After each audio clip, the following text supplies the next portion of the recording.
The thousands of demonstrators have left Charlottesville, VA. The bronze statue of Confederate Gen. Robert E. Lee, around which the protests were focused, remained standing. A memorial service was being planned for the woman who was killed, and many of the 19 people injured remained in the hospital. And as the city began to recover from the violence of this past weekend, both sides declared victory. To the white supremacists who gathered from across the country, the havoc in the Virginia college town and the international attention it earned them marked a win. To the counter-protesters, widespread acknowledgement of the threat posed by racism, evident in television images of Nazi symbols and other blatant bigotry, was proof they had prevailed. It remains unclear what will happen to the racist movement that has been energized by the election of President Trump and was laid out for all to see in Charlottesville. But one thing seems certain: the fighting is not over. Both sides are gearing up for more. White nationalists and pro-Confederate groups quickly announced rallies and speaking events in Virginia, Texas and beyond, gaining throngs of online supporters, while the people who live in those places are already taking to the streets to warn them to stay away. In Kentucky and Maryland, city officials promised to swiftly tear down Confederate monuments after years of debates, drawing cheers from supporters but also galvanizing the white supremacists and fanning fears of more protests and more violence. These conflicts are growing, not diminishing, said Brian Levin, director of the Center for the Study of Hate and Extremism at Cal State San Bernardino. A wedge has been turned into a battering ram by emboldened white nationalists. A statue depicting a Confederate soldier in Piedmont Park in Atlanta was vandalized with spray paint by demonstrators who marched through the city to protest the weekend violence in Charlottesville, Virginia. David Goldman, at hours after the Charlottesville rally on Saturday, where bodies flew as a man plowed a car into a crowd on a downtown street, Texas resident Preston Wigginton announced a White Lives Matter rally in College Station in September.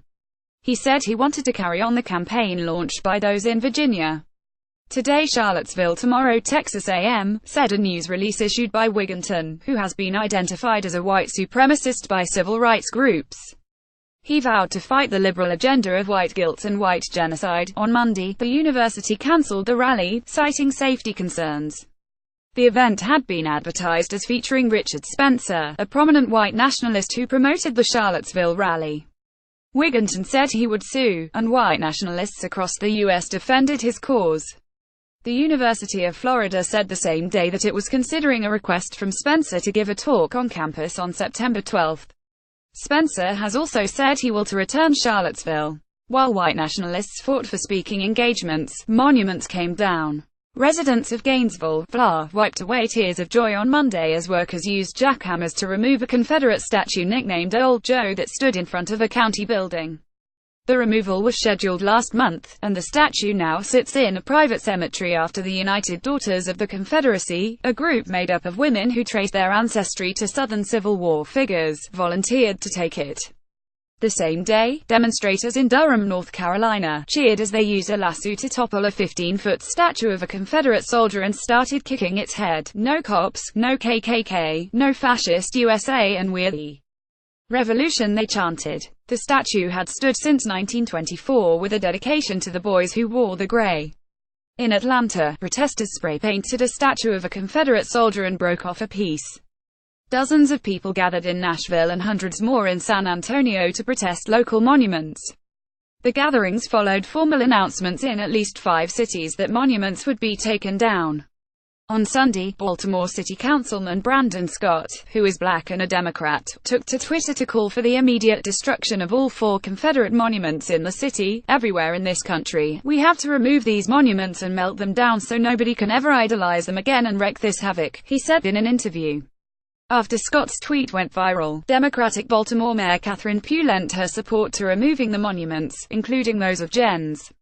Lee and Thomas J. Stonewall Jackson. In Lexington, Kentucky, the mayor shared a similar view. These moral moments require everyone to take a stand, said Jim Gray, a Democrat, who tweeted Saturday that he would move to tear down 2 Confederate statues from the grounds of a 19th-century courthouse, an idea city officials first broached 2 years ago. There is no time to wait for tomorrow because tomorrow never comes, Gray said in an interview. But other groups were ready to fight. If the American people don't speak up, the majority of these monuments will be gone, said Kirk Lyons, an attorney at the Southern Legal Resource Center, a North Carolina-based pro-Confederate group. Lyons said his group is ready to file lawsuits against monument removals. Confederate monuments are just a speed bump for these people. They will go after Confederates first. It's about Thomas Jefferson, George Washington next, said Lyons, who said he was a Christian attorney of Southern ancestry and rejected the label white supremacist. Lyons said he was considering driving to Richmond, Virginia, to join a rally next month in support of a Robert E. Lee statue on downtown's Monument Avenue. A Confederate heritage group is still seeking a permit to hold the event.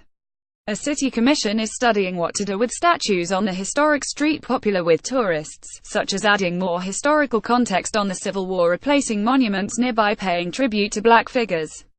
Mayor Lever Stoney, who has rejected the idea of removing statues, spoke to reporters Monday about the controversy after a groundbreaking ceremony for the American Civil War Museum.